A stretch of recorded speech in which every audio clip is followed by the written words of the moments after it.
Steel ప్లాంట్‌లో పనిచేస్తున్న కార్మికుల బతుకులు అయోమయంగా మారాయి.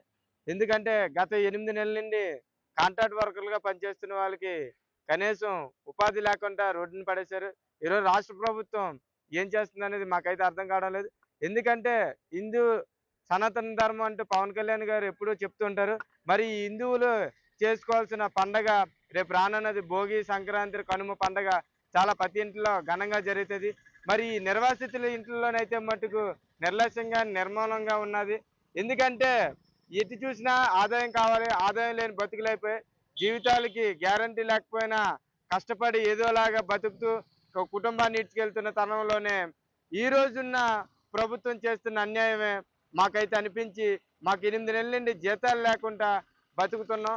ఈ 8 నెలలు జీతాలు లేకపోతే కనీసం మాకు ఉపాధి కల్పించండి అంటే ఉపాధి కూడా కల్పించలేని పరిస్థితి. ఆధార్ కార్డులు బ్లాక్ చేసి ఇప్పటికి కూడా తీయడం లేదు. మరి ఏ విధంగా స్టీల్ ప్లాంట్‌ని రన్నింగ్‌లో ఉంచుతున్నారో మాకైతే తెలియక మేమైతే ఆందోళనలు చేస్తుంటే ఆందోళనలు చేయనివ్వకుండా పరిస్థితి కూడా ఈరోజు రాష్ట్ర ప్రభుత్వం చేస్తుంది.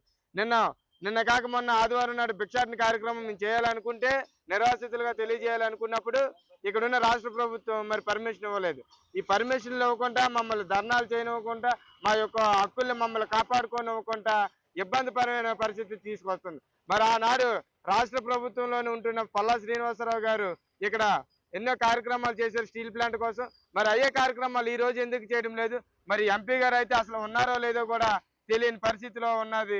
ఈ విశాఖ స్టీల్ ప్లాంట్‌ని మీరేం చేస్తారని మాకు తెలియడం లేదు గానీ, ఇక్కడున్న నిర్వాసితులకి, కాంట్రాక్ట్ వర్కర్‌లకు మటుకు తక్షణమే ఉపాధి కల్పించే ఉపయోగం చేసి, మీరు కొత్తగా వచ్చిన సీఎండీని కలిసి మా అందరూ జీవితాల్ని బాగు చేస్తారు. ఈ పండగ అయినా సరే మేము చేసుకోగలిగే అవకాశం మాకు కల్పిస్తారని ఈ మీడియా ద్వారా మీకు తెలియజేస్తున్నాం.